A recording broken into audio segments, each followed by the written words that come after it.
April 18th, 1942. 16 B-25s, Mitchell medium bombers, sit on the pitching deck of an aircraft carrier at sea. Their mission? Bomb Tokyo, just 4 months after the attack on Pearl Harbor. It had 3 real purposes. One purpose was to give the folks at home the first good news that we had had in World War II. It caused the Japanese to question their warlords. And from a tactical point of view, it caused the retention of aircraft in Japan for the defense of the home islands when we had no intentions of hitting them again seriously in the near future. Those airplanes would have been much more effective in the South Pacific where the war was going on. A Navy captain named Lowe conceived the idea of taking Army medium bombers off of a Navy carrier and attacking Japan. The B-25 was selected because it was small, because it had the sufficient range to carry 2,000-pound bombs 2,000 miles, and because it took off and handled very well. First, I found out what B-25 unit had the most experience, and then went to that organization, and called for volunteers. And the entire group, including the group commander, volunteered. The training was hard. No one had ever taken off a fully loaded B-25 in less than 500 feet. First, they had to prove it could be done. Then they had to train the people to do it. Before they were through, one of the Mitchells would lift off in only 287 feet. The crews proved they were good, and so were their airplanes.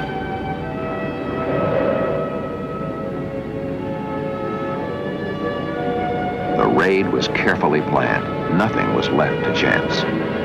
Norden bomb sites were replaced by 20-cent improvised models to prevent the secret devices from falling into enemy hands. Doolittle then considered what to do if the task force was spotted by the Japanese. If we were intercepted by Japanese surface or aircraft, our aircraft would immediately leave the decks. If they were within range of Tokyo, they would go ahead and bomb Tokyo, even though they would run out of gasoline shortly thereafter. That was the worst thing we could think of. And if we were not in range of Tokyo, we would go back to Midway. If we were not in range of either Tokyo or Midway, we would permit our airplanes to be pushed overboard so the decks could be cleared for the use of the Carrier Hornets' own aircraft.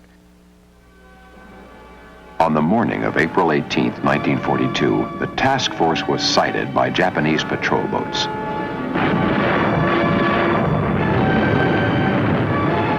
The boats were quickly destroyed, but they could have transmitted a position report.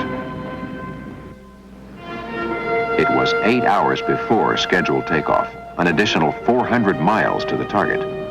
Gas reserves would be dangerously low, but they were spotted and they would have to go.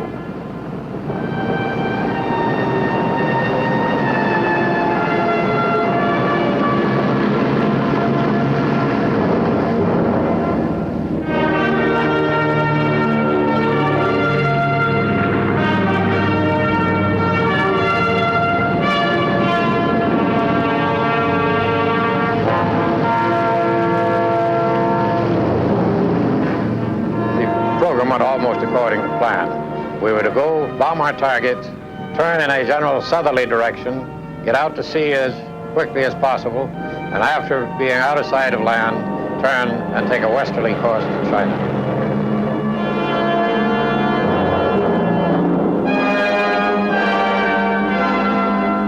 We came in on the deck.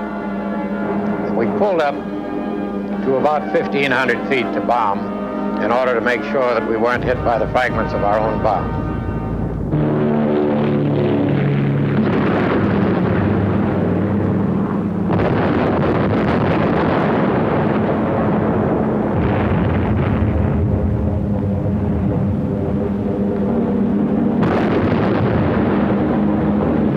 would say that the feeling was get the job done and get the heck out of there. The actual damage done by the raid was minimal. We were 16 airplanes, each carrying 1 ton of bomb. In later raids, General LeMay, with his 20th Air Force, sent out 500 planes on a mission, each carrying 10 tons of bombs. Reaching a safe haven after the raid wasn't easy. And because they had to take off much sooner than planned, they were very low on fuel. One crew went to Vladivostok. The other 15 of us proceeded until we got to the coast of China. When we got to China, 2 airplanes were so low on fuel that they landed in the surf alongside of the beach. 2 people were drowned, 8 of them got ashore. The weather was quite bad, and so we flew on till we got to where we thought we were as close as we could get to where we wanted to go, having been on dead reckoning for quite a while that we weren't precisely there, and then we all jumped. 80 crew members flew in the Doolittle raid. 64 returned to fight again. They were part of a team, recognized for its professionalism and heroism. A rich heritage remembered by a new generation of airmen.